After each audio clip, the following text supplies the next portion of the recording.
이 디모데전서 3장 8절에서 14절 말씀을 가지고요, 우리 교회를 섬기는 직분 안수 집사 권사에 대해서 말씀을 나눠 보았으면 좋겠습니다. 할렐루야. 지난 주일에는요 장로의 직분에 대해서 나눴습니다. 성경에 따르면은 역할에 따라서 두 종류의 장로가 있다고 설명드렸습니다. 첫 번째는 말씀을 가르치는 장로고요, 두 번째는 교회에서 치리할 수 있는 권한을 가지고 교회를 두루두루 살펴보는 장로가 있다고 말씀드렸습니다. 그리고 목사도 장로의 직분에 해당하고 말씀을 가르치는 장로라는 것을 우리는 지난주에 배우게 되었습니다. 오늘도 지난주에 계속해서 교회 안의 직분에 대해서 한번 성경을 통해서 배워보셨으면 좋겠습니다. 오늘 말씀은 안수 집사 권사 그리고 모든 성도가 회복하는 직분입니다.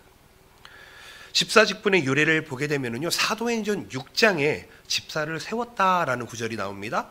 당시에 2000년 전에 예루살렘에 있던 초대교회는 굉장히 큰 교회였습니다. 여러분 한번 생각해 보셔야 됩니다. 순식간에 부흥했던 교회였습니다. 왜냐하면 사도들의 설교 한 번에, 드리는 예배 한 번에 3000명, 2000명, 몇천 명씩 믿음을 가지고 교회 안으로 들어왔기 때문입니다. 여러분, 단번에 수천 명이 회심하는 역사가 있는 교회, 그게 바로 예루살렘 교회였다, 초대교회였다는 것입니다. 그런데 이렇게 부흥하던 예루살렘 교회 초대교회에 위기가 찾아왔다는 것입니다.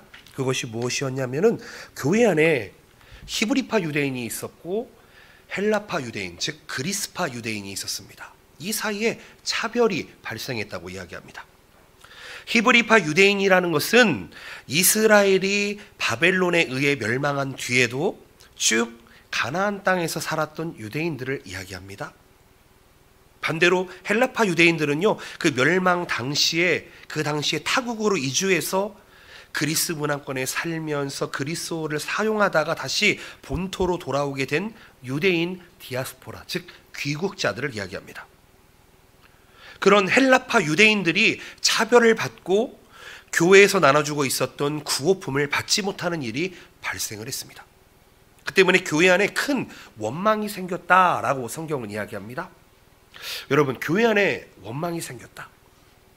사실 이 일은 교회적인 문제라기보다는 이 원망을 해결하기 위해서 사도들이 말씀과 기도에 전념할 수 없었다, 그것이 문제가 되었다는 것입니다. 여러분 한번 생각해 봤으면 좋겠습니다. 우리 동경복음교회에 분쟁이 발생했다고 생각해 봅시다. 제가 예배하기 직전까지 그 분쟁을 해결하기 위해서 몰두합니다. 또 예배가 끝나자마자 또 그 문제를 해결하기 위해서 동분서주해야 될 것입니다. 또 예를 들어 볼까요? 공평하게 식사를 배분하기 위해서 목회자나 사역자가 모두 다 투입된다고 생각해 보시기 바랍니다.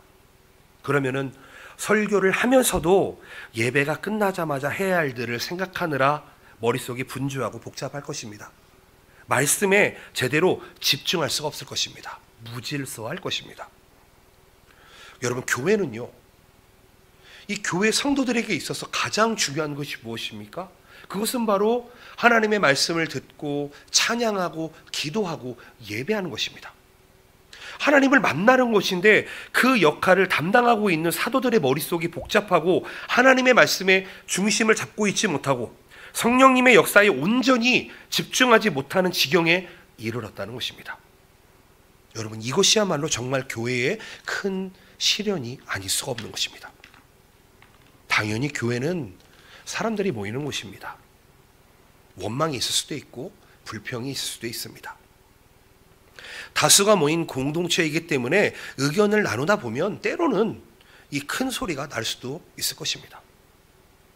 그런데 교회 안에 어떠한 문제가 생기더라도 가장 우선적으로 지켜져야 하는 것이 있는데 그것이 무엇이냐? 바로 예배라는 것입니다. 예배가 흔들리는 것은 교회의 가장 큰 심각한 문제입니다. 여러분, 우리가 모인 교회 안에 모인 한 사람 한 사람들은 모두 죄인입니다. 병원에는요, 병자들이 모이는 곳이지 결코 건강한 사람이 모이는 곳이 아닙니다. 교회도 마찬가지입니다. 하나님의 은혜로 구원받은 죄인들이 모이는 곳이 교회이다 보니까 교회 안에는 언제나 여러 가지 일들이 일어나기 마련입니다. 그런데 우리 교회가 해야 될 가장 중요한 것이 무엇이라고요? 바로 예배라는 것입니다. 그렇기 때문에 우리는 이 예배를 드리기 전에 우리의 마음가짐을 정리하면서 교회에 오셔야 됩니다. 성경은 이렇게 이야기합니다. 분을 내어도 언제까지? 그날 밤에 자기 전까지 냈다가 다 해결하라고 이야기합니다.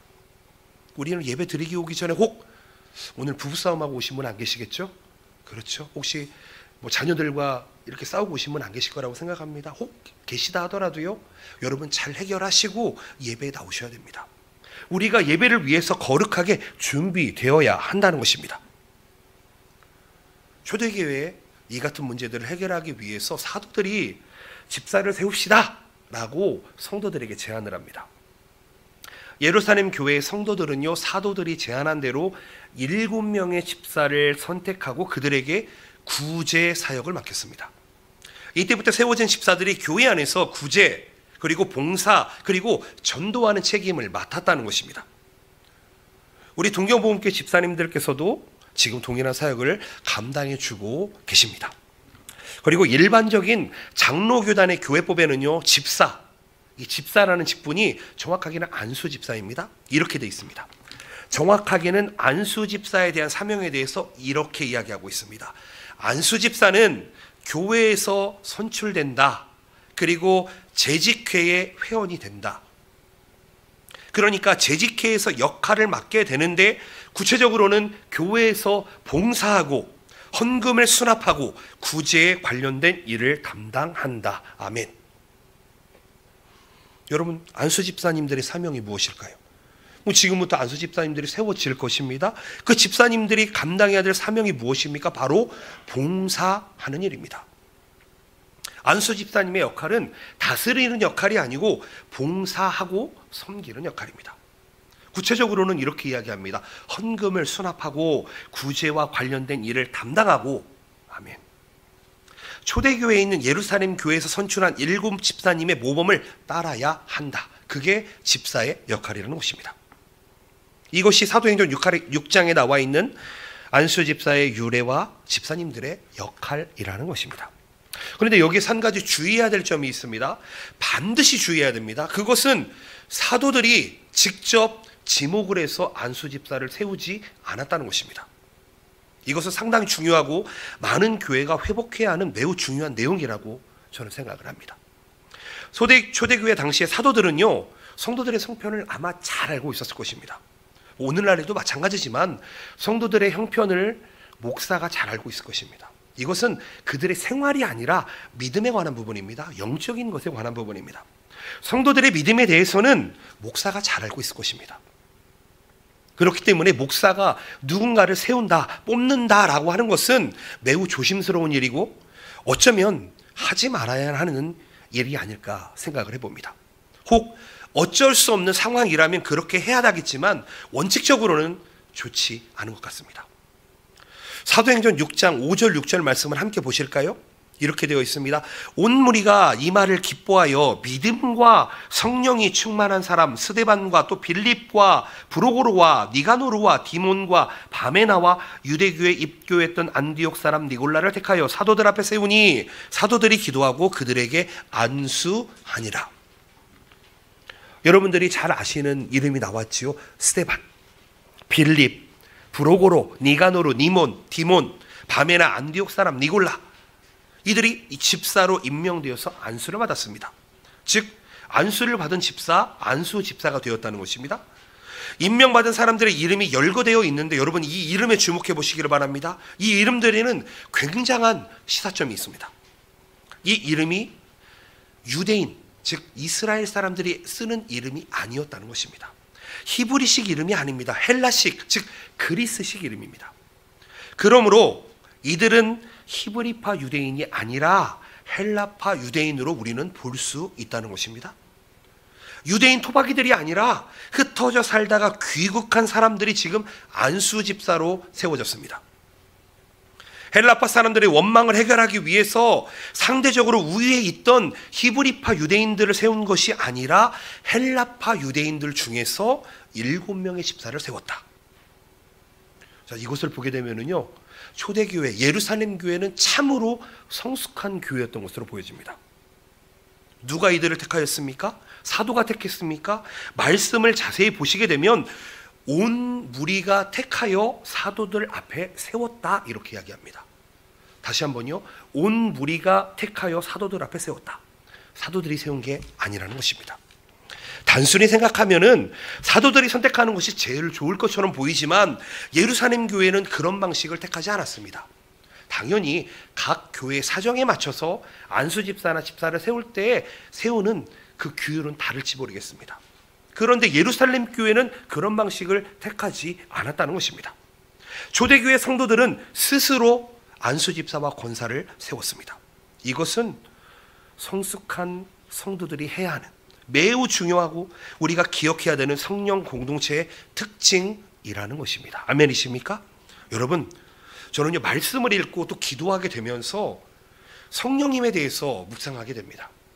성령님은요, 누군가가 독점할 수 있는 분이 아니다라는 저는 결론을 내리게 된다는 것입니다. 성령님은 하나님이십니다. 성령님은 담임 목사가 혼자 독점해서 담임 목사를 통해서만 성도님들께 전달되는 분이 아니라는 것입니다. 성령님은 인격이 있으시고 자유로운 분이십니다. 성령님은 믿는 성도들 각 사람에게 직접 임하시기를, 충만하시기를 원하시는 분이십니다. 목사가 지명한 사람들에게만 임재하는 것이 아니다. 다시 한번 말씀드립니다. 성령님은 절대로 누군가에게 독점되는 분이 아니라는 것입니다. 그리고 성령님이 하시는 일, 그게 무엇입니까? 바로 교회를 하나 되게 하십니다. 교회 안에 하나 되게 하는 기쁨과 생명이 넘쳐나도록 하시는 분이 바로 성령 하나님이십니다.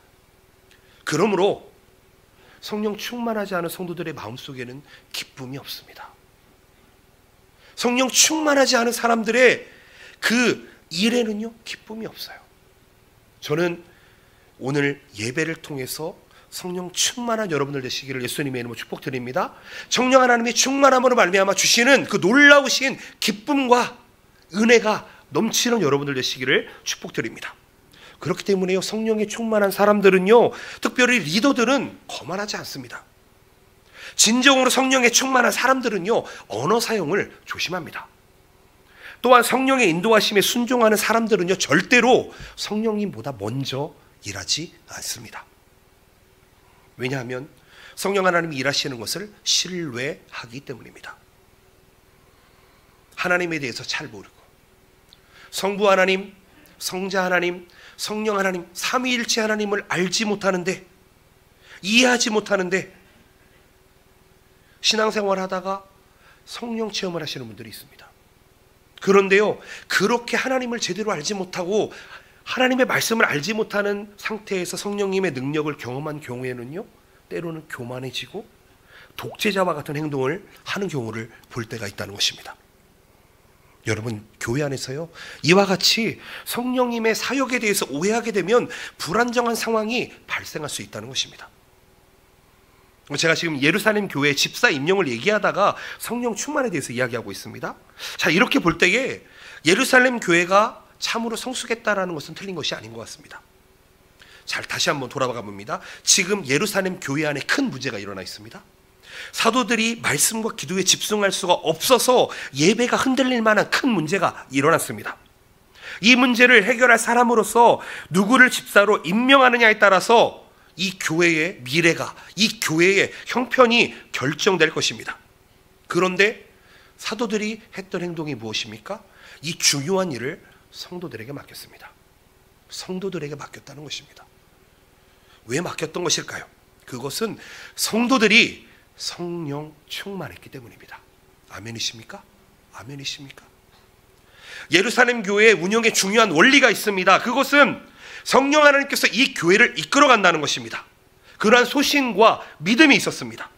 이 성령의 충만한 성도들을 통해서 7명의 집사가 세워지게 됩니다. 성경을 보게 되면은요, 이 일에 불만을 제기하거나 자기의 의견을 주장하는 사람이 없다라고 이야기합니다. 여러분, 초대교회 이 같은 모습, 예루살렘 교회의 모습, 이 모습을 우리 동경복음교회가 닮아야 하는 줄로 믿습니다. 이것을 닮아 성숙한 공동체가 되어야 한다는 것입니다. 혹 초대교회와 다른 방식으로 택하는 교회가 있다면 그것은 교회가 성숙하지 못하기 때문에 하게 된 선택일 것입니다. 여러분, 우리 교회는 먼저 성령 충만한 교회가 되어야 하는 줄로 믿습니다. 목사 한 사람이 독재하는 교회가 아니라 성도들이 성령 충만하고 성도들이 자발적으로 움직일 수 있는 교회가 되어야 하는 것입니다. 지금까지 안수 집사의 직분에 대해서 짧게 말씀드렸는데요. 이어서 우리 권사의 직분에 대해서 한번 생각해 봤으면 좋겠습니다. 권사의 역할에 대해서 장로교 교단 헌법에는 이렇게 되어 있습니다. 권사는 교회의 택함을 받고 재직회 회원이 되고 교역자를 도와 궁핍한 자와 환난당한 교회를 신방하고 위로하며 교회의 덕을 세우기를 위해 힘쓴다. 아멘. 아멘. 자, 이 말을 간단하게 하겠습니다. 권사는 덕을 세우는 직분입니다. 권사는 덕을 세우는 직분이에요. 이 사실을 우리 권사님들께서 먼저 기억하시고 또 이후에 세워지는 권사님들 사모해 보시기를 바랍니다. 권사님들은 교회의 덕을 쌓으셔야 됩니다. 권사님들은 기도를 통해서, 봉사를 통해서, 헌신을 통해서, 섬김을 통해서 덕을 쌓으셔야 됩니다. 여러분들이 교회에서 활동하실 때 덕이라고 하는 열매가 맺혀져야 한다는 것입니다. 여러분, 권사라고 하는 명칭 자체는 성경에 등장하지 않습니다. 나오지 않습니다. 그런데요, 권한다라는 동사가 등장을 합니다. 권사라고 하는 호칭 자체가 직접적으로 성경에 나오는 것은 아닙니다만 디모데전서에서 이 직분의 근거를 찾아볼 수 있습니다. 사도 바울은요, 디모데전서 3장에서 장로의 자격 그리고 안수 집사의 자격에 대해서 이야기한 후에 11절에서 이렇게 이야기합니다. 3장 11절 말씀인데요, 여자들도 이와 같이 정숙하고 모함하지 아니하며 절제하며 모든 일에 충성된 자야라 할지니라. 여기서 여자들이라고 이야기합니다. 이 여자들의 이야기에 대해서요, 세 가지 견해가 있었습니다. 지금까지. 첫 번째는 안수 집사의 부인이었을 것이다. 두 번째로는 여자 집사님들이었을 것이다. 세 번째로는 여자 집사나 집사의 부인이 아니라 여성들에게만 해당하는 독특한 직분을 의미할 것이다. 이런 세 가지 의미의 의견이 있었습니다. 과거에는요, 한국에서도 그렇지만 첫 번째 해석이 주류였던 것 같습니다. 말하자면 직분을 받은 당사자뿐 아니라 그 부인도 조심해야 된다, 이런 얘기였습니다. 즉 직분자의 부인이나 가족들도 모두 신중해야 된다는 것입니다.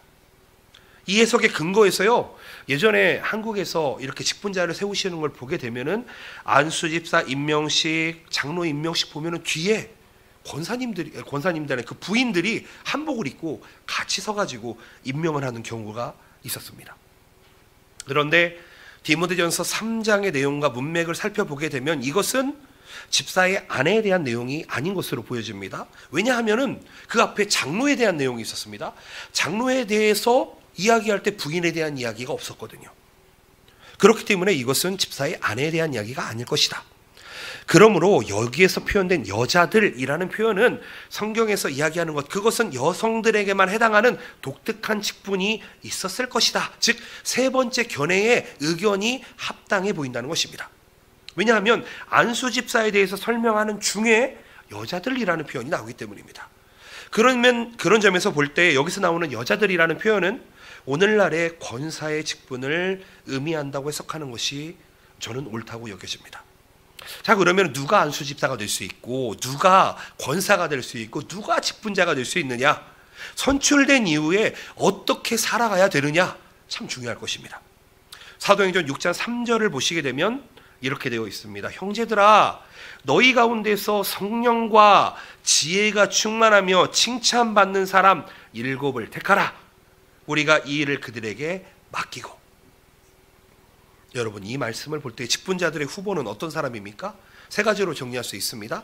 첫 번째, 성령이 충만해야 된다. 두 번째, 지혜가 충만해야 된다. 세 번째, 칭찬받는 사람이어야 된다. 아멘이십니까? 아멘이죠. 가장 먼저 나오는 게 무엇입니까? 성령 충만입니다. 그러나 엄밀히 말해서 초대교회에서 이것은 직분자에게만 요구되는 것이 아니었다는 것입니다. 예를 들어서 에베소서 5장 18절에 보면 사도 바울이 이렇게 이야기합니다. 술 취하지 말라. 이는 방탕한 것이니 오직 성령으로 충만함을 받으라. 아멘. 누구에게요? 성도들에게 성령의 충만함을 받으라고 이야기하고 있습니다. 여러분, 성령 충만함은요, 목사나 전도사나 사역자나 직분자나 선교사나 장로나 권사나 이런 대상으로 이야기한 것이 아닙니다. 성도 전체에게 권면하는 내용입니다. 에베소 교회 모든 성도들을 향해서 여러분들은 성령 충만해야 됩니다. 아멘. 성령 충만을 받으십시오 라고 권면하고 있는 것입니다. 그렇다면 우리가 성령 충만에 대해서 한번 생각해 봤으면 좋겠습니다. 여러분, 성령 충만에 대한 개념을 탑재하고 있으십니까? 성령 충만은 성령이 내 안에 거하시는 임재하고는 다른 겁니다. 다른 겁니다, 여러분. 어떻게 다른 것인지 제가 예를 간단히 들어보겠습니다. 예를 들어서 여기에 조그만한 풍선 고무가 있다고 생각해 보시길 바랍니다. 바람이 들어있지 않은 풍선입니다. 풍선에 바람이 없으면 풍선이라기보다는 그냥 사실 고무 쪼가리에 불과합니다. 그렇죠? 인정하시죠? 그런데 여기 공기를 넣으면 어떻게 됩니까? 부풀어 오르게 됩니다. 그럼 어떻게 돼요? 공기가 충만한 상태가 됩니다. 풍선 고유의 모양이 드러나게 된다는 것입니다. 어떤 풍선은 하트 모양의 풍선으로, 어떤 모습은 토끼 모양의 풍선으로, 동그란 풍선으로, 길쭉한 풍선으로, 때로는요 그 안에 헬륨가스를 집어넣으면은 이 풍선이 부풀어져서 하늘로 올라가기도 합니다. 혹 거기에다 물을 많이 집어넣으면은 물이 가득한 풍선이 되게 된다는 것입니다. 여러분, 성령 충만이 이렇습니다. 풍선이 무언가에 충만하지 않으면 그 이름에 걸맞는 모습이 될 수 없는 것처럼 우리도 성령 하나님에 충만하지 않으면 맡은 직분에 걸맞는 모습이 될 수가 없다. 아멘이십니까? 그렇기 때문에 내가 어떤 직분을 맡았다, 혹 목사가 되었다, 장로가 되었다, 집사가 되었다, 권사가 되었다, 전도사가 되었다, 선교사가 되었다, 교사가 되었다 라고 하는 것 자체가 중요한 것이 아니라는 것입니다. 우리 안에 성령이 충만해야 비로소 우리의 직분의 진정한 의미가 우리를 통해서 드러나게 된다는 것입니다. 그렇기 때문에 안수집사나 권사의 자격 요건의 첫 번째가 무엇입니까? 바로 성령 충만함입니다. 성령 충만을 이야기합니다. 그렇기 때문에 우리는 언제나 직분자로서, 성도로서, 헌신자로서 무슨 일을 하든 간에 우리 안에 성령이 충만해야 된다는 것입니다. 혹 성령 충만하지 않다면 먼저 성령 충만을 간구하며 나아가야 된다는 것입니다. 아멘이십니까? 그게 성도의 바른 모습입니다. 두 번째 자격 요건이 무엇입니까? 지혜입니다. 지혜. 당연히 교역자도 지혜에 충만해야 될 것입니다. 직분자도 지혜에 충만해야 될 것입니다. 성령 하나님께서 주시는 놀라우신 은혜 중에 하나가 바로 지혜라는 것입니다. 여러분, 이것은 사람의 잔머리가 아닙니다. 꾀가 아닙니다. 사람의 생각이 아닙니다. 사람의 주장이 아닙니다. 여러분, 다시 한번 생각해 보시기를 바랍니다. 초대교회에서 집사를 세워야만 했던 이유가 무엇입니까? 그 당시에 지혜가 얼마나 필요했을까요? 교회 안에서 구제 사역을 하고 있는데 어떤 사람들은 받고 어떤 사람들은 받지 못합니다. 누락됩니다. 그래서 집사를 세워서 구제 사역을 맡겼는데 이 사람이 과연 음식을 사서 배달해 주는 것만으로 끝날 일이었을까요? 아니지요. 직접 사람을 만나고 사람을 만나서 원망하는 사람들의 마음을 다독거려주고 누구의 편을 들지 말고 공정하게 중심을 바로 잡아야 하는 것이 그 당시의 집사나 권사의 역할이었을 것입니다. 이 일이 필요한 것이 무엇입니까? 지혜입니다. 여러분, 단순히 사람들의 말을 듣고 전달하는 것으로 끝나는 것이 아닙니다. 그들을 어떻게 위로해야 할지, 이 상황 속에서 자신이 해야 될 일이 무엇인지, 그리고 또 이 재정을 어떻게 사용해야 될지 지혜가 필요했다는 것입니다. 성령 하나님께서 주시는 지혜를 가지고 원망하는 사람들의 마음까지도 살필 수 있도록 지혜가 요구되어졌다는 것입니다. 저도 요즘 참 하나님 앞에 지혜를 정말 많이 구합니다. 왜냐하면요, 저도 경험이 그렇게 많지 않더라고요. 교회 생활을 고등학교 1학년 때부터 시작을 했는데 밑에서 일하는 것들에 대해서는 잘 알고 있는 것 같은데 우리 성도들의 마음을 헤아리는 것에 대해서는 제가 좀 모자르지 않나, 그러면서 하나님께 좀 지혜를 구하고 있습니다. 하나님 어떻게 하면 좋을까요? 어떻게 하면 좋을까요? 저는 바라고 원하기는 우리 교회 모든 직분자들, 특별히 장로님, 권사님, 안수집사님, 지혜 충만한 여러분들 되시기를 축복드립니다. 그리고요, 또 나중에 이제 직분자가 되실 우리 서리집사님들, 또 우리 일반 성도님들, 여러분에게도 지혜가 충만하시기를 축복드리겠습니다. 세 번째로 생각해 볼 수 있는 게 칭찬받는 사람입니다. 아주 중요합니다. 좀 기억해 주셨으면 좋겠습니다. 그런데 칭찬받는다는 말의 의미를 사람들이 많이 오해하면서 쓰는 것 같습니다. 이 그리스어 성경에서 칭찬받는다는 말은 마르토레오라는 단어를 쓰는데요, 이 단어의 명사형이 두 가지 있습니다.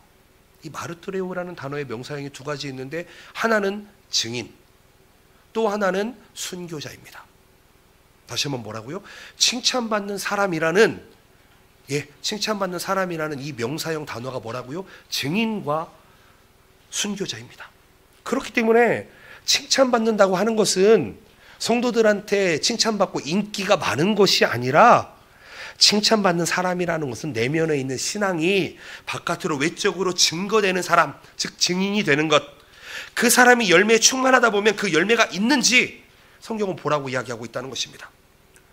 순교할 수 있는 그런 믿음이 우리 안에 있는지 보라는 것입니다. 여러분, 성령에 충만하다는 것이 무엇일까요? 제가 말씀드렸지요. 한 가지 예를 들어볼까요? 여러분, 방언할 수 있다. 방언을 잘하시는 분이 성령에 충만한 사람이라고 생각하시나요, 여러분? 근데요, 우리가 오해하고 있는 것 중에 하나가, 제가 지난주에도 말씀드렸는데, 선물, 은사라는 단어하고 그리고 이 열매라는 단어가 혼동되어져서 사용한다는 것입니다. 성령의 은사가 있고요, 성령의 열매가 있습니다. 여러분, 방언은요, 성령의 열매가 아닙니다. 성령의 은사, 하나님께서 주시는 선물입니다.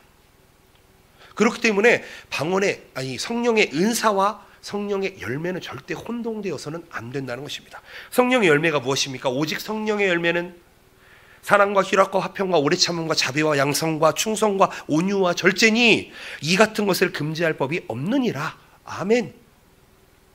성령의 열매, 성령의 은사를 혼동하기 때문에 방언이나 예언을 하고 신비한 은사가 있는 사람이 성령에 충만한 사람이라고 착각을 해버립니다. 그런 사람이 칭찬받을 것처럼 생각을 해버린다는 것입니다. 그런데 성경적으로 볼 때 칭찬받는 사람, 성령 충만한 사람은요, 성령의 은사가 충만한 게 아니고 성령의 열매가 드러나는 사람. 말씀드렸죠? 칭찬이라는 단어가 증인이라고요, 드러나는 것이라고, 순교자라고. 그렇기 때문에 칭찬받는 사람이라는 조건은 사랑과 희락과 화평과 자비와 양성과 온유와 충성과 절제, 그것들이 믿음의 증거로서 잘 맺어지는 사람, 그들이 칭찬받는 사람이라는 것입니다. 그러면서 구체적으로 뭐라고 지시를 합니까? 이렇게 조언을 하고 있습니다. 말과 행실을 조심해라. 말과 행실을 조심해라. 누가 좋은 안수집사, 권사의 후보자가 될 수 있습니까? 앞으로 어떻게 행동해야 됩니까? 성경은 이렇게 이야기하고 있다는 것입니다. 말과 행실에 있어서 정중해라. 일구어는 이언하지 말고 술에 임박히지 말아라. 더러운 일을 탐하지 말아라. 여러분, 이거 참 어렵습니다. 여러분, 정중하게 이야기하고 일구이연하지 않고 술에 임박히지 않아야 하고 더러운 일을 탐하지 않으셔야 됩니다. 이러면은 꼭 나오는 단어들이 있습니다. 언제 성경에서 술 먹지 마라 그랬어요?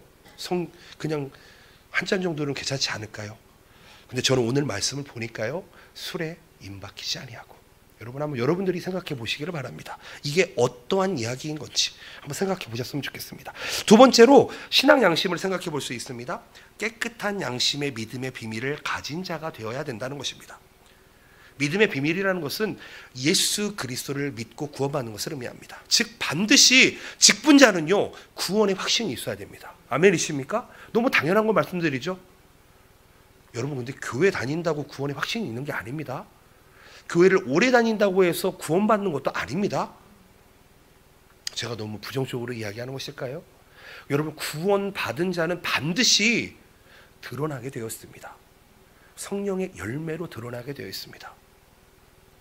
구원받은 자는요, 반드시 하나님 앞에 겸손하게 되어 있습니다. 구원받은 자는 구원의 확신을 가지고 나아가는데 그 확신이 있는 자들은요 반드시 정중하고 일구이연하지 않습니다. 예수님을 믿고 예수님의 인도를 받는 것을 확신하는 사람이 직분자가 되어야 된다는 것입니다. 정말 안타까운 게 무엇인지 아십니까? 한국의 요즘 신학교에요 정원이 모자르다고 합니다. 들어보셨지요? 한 10년 전, 20년 전만 해도 이 신학교에 한번 들어가려면은 5대1, 뭐 3대1, 10대1 이런 경쟁률을 가지고 들어갔는데 요즘은요 이 정원이 비어 있으니까 그냥 신청하면은 시험만 보면 웬만하면은 안 떨어지고 들어간다고 합니다. 그런데 그 안에 어떤 사람들이 있습니까? 동성애를 옹호하고, 그 안에 어떤 사람들이 있습니까? 성경 말씀을 하나님의 말씀으로 보지 않고 진화론적 사고관에 가로잡혀서 하나님의 말씀으로 보지 않는 인본주의적 사고를 가지고 있는 신학생들이 많이 있습니다. 오히려요 교회를 분란시키기 위해서 일부러 그 자리에 들어가는 사람들도 있다고 들었습니다. 여러분 그들에게 구원이 있을까요? 저는 그렇다고 생각하지 않습니다. 여러분 반드시 저는 우리 교회 모든 성도님들이 예수 그리스도를 영접하고 인격적으로 만날 수 있으시기를 예수님의 이름으로 축복드립니다. 구원의 확신을 가지고 교회 안에서 섬길 수 있어야 한다는 것입니다. 마지막으로 생각해 볼 수 있는 것은 가정생활입니다. 오늘 본문을 보시게 되면 한 아내의 남편이 되어 자기와 자기 집을 잘 다스리는 자가 안수집사 권사의 자리라고 이야기합니다. 즉 이와 같이 뭐 이게 안수집사의 자격이라고 오늘 본문이 나와 있다면 여자들의 직분 권사의 자격 또한 안수집사와 대동소이 다르지 않다는 것입니다. 왜 그러냐면 말씀이 이렇게 나와 있습니다. 여자들도 이와 같이, 그렇죠? 안수집사 이야기가 나오고 여자들도 이와 같이 하라라고 이야기하고 있습니다. 그런데 안수집사와 권사의 자격 요건이 동일하게 요구되는데 조금 표현이 다른 부분이 있습니다. 정숙하고 모함하지 아니하며 절제하며 모든 일에 충성된 자라야 할지니라. 아멘. 여러분 정말 본문에 흥미로운 사실이 있습니다. 안수집사에 대한 권면과 중복되면서 다른 점이 있는데 안수집사는 아까 뭐였죠? 일구이연하지 말아라. 근데 권사님에서는 어떻게 이야기합니까? 모함을 하지 말아라. 말에 대한 권면이 다릅니다. 안수집사의 경우에 일구이연하지 말아야 한다고 했는데 여자들에 관해서는 그런 내용은 없습니다. 권사님에 대해서도 말에 대한 권면이 있지만 일구이연하지 말라는 것이 아닌 모함하지 말라는 것입니다. 뭐 모함이라는 단어를 생각해 보게 되면 뭐 우리가 흔히 하는 뒷담화 뭐 이런 거겠죠. 앞에서는 하지 못할 말을 뒤에서 한다는 것입니다. 모함을 살펴보면 두 가지가 있을 것 같습니다. 하나는 자기가 지어내는 경우가 있을 것이고 하나는 남이 지어낸 것을 옮기는 경우가 있을 수 있을 것입니다. 뭐 어디가 더 심각할지는 잘 모르겠습니다. 제가 봤을 때는 둘 다 심각해 보입니다. 성경을 보시면 둘 다 해서는 안 되는 일입니다. 내 눈으로 직접 본 것이 아니라면, 내가 직접 경험한 것이 아니라면 전에 들은 이야기는 사실과 다를 것이다 라고 생각하는 게 보통 상식이 되어야 됩니다. 왜냐하면은요, 이 모함을 통해서 사람이 정말 죽을 지경에 이르기까지 지옥을 맛볼 수 있기 때문입니다. 여러분 말 한마디가 얼마나 사람을 피폐하게 하고 힘들게 하는지 여러분 많이 경험해 보셨을 거라고 합니다. 저도 여러 가지를 경험해 봤는데요, 오해를 받아본 적도 있고 제가 오해를 해본 적도 있습니다. 제가 오해를 받을 때에는 오해 받는 게 정말 힘들구나, 죽을 지경으로 힘들구나 생각해 봤는데 제가 어느 순간 누군가를 오해하고 있을 때 이것 또한 죽을 맛이구나 깨달았습니다. 그래서 오해를 하는 것과 오해를 받는 것 둘 다 너무 힘들다는 것을 경험해 봤습니다. 여러분 우리는 말의 힘이 얼마나 큰지를 생각해 보아야 됩니다. 왜냐하면 안수집사의 직분과 권사의 직분이 말과 관련된 단어가 일구이연, 모함이라는 단어가 들어있음을 우리는 기억해야 된다는 것입니다. 여러분 말씀을 정리해 봤으면 좋겠습니다. 오늘 성경 말씀에 등장하는 예루살렘 교회, 이 교회는 아직 장로가 세워지지 않은 교회입니다. 개척교회입니다. 이제 시작한 교회입니다. 그러다 보니까 처음에는 일단 나이가 드신 어른신들한테 직분을 맡겼을 것 같습니다. 아마도 교회가 점점 성장하게 따라서 나이 순보다는 직분을 수행할 수 있는 분들을 임명했을 것입니다. 오늘의 말씀을 통해서 우리는 우리가 지금부터 맡을 직분, 아니 우리에게 맡겨진 직분, 이 직분을 우리가 맡았다고 해서 우리가 모두 그 직분에 합당한 사람이 아니라는 것을 먼저 기억해야 된다는 것입니다. 여러분, 오늘 성경 말씀에 나오는 자격 요건들을 보면은요, 혹은 나는 이 조건에 다 합당해 라고 생각하시는 분이 있을지 모르겠습니다. 자신 있게 손들 수 있는 사람이 있을지 모르겠습니다. 근데요, 저 이거 보면 너무 부끄럽습니다. 진짜 내가 이걸 다 감당할 수 있을까?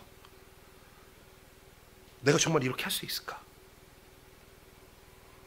그렇기 때문에 우리는 언제나 하나님께서 맡겨주신 직분 앞에서는요, 겸손하게 주님의 은혜를 구해야 되는 줄로 믿습니다. 서로의 부족함을 용납해야 되는 줄로 믿습니다. 서로를 격려하며 사랑하며 세워줘야 하는 줄로 믿습니다. 그렇기 때문에 우리가 교회 안에서 일꾼으로 서기 위해서는 반드시 성령님 도와주시옵소서, 성령님 역사하여 주시옵소서, 성령님께서 세워주시옵소서, 이런 믿음이 우리 안에 있어야 하는 줄로 믿습니다.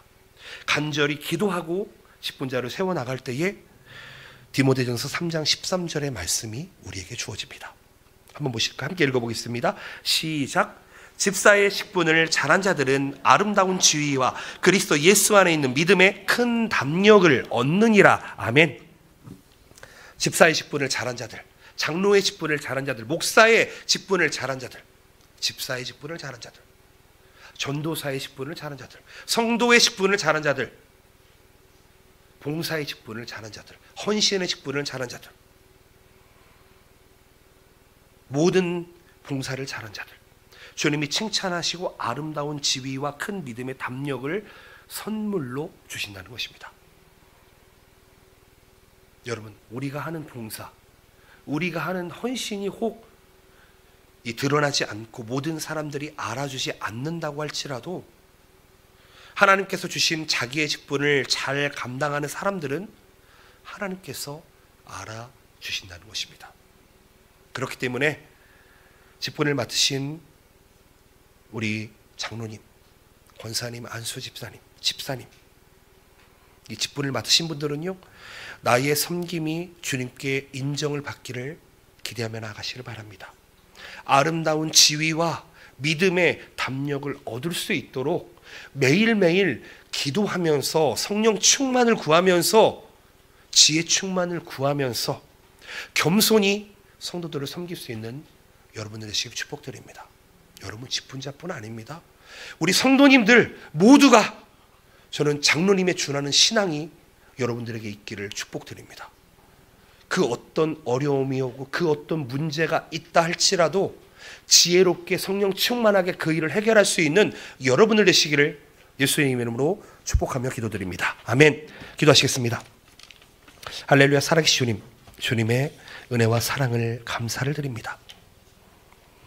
하나님, 우리같이 부족한 자들을 불러주시고 우리를 직분자로 세워주시니 감사합니다. 또 믿음 주셔서 성도로 불러주시니 감사합니다. 하나님 도와주시옵소서. 하나님 은혜 도와주시옵소서. 믿음으로 나아갈 수 있는 우리 될 수 있도록 도와주시옵소서.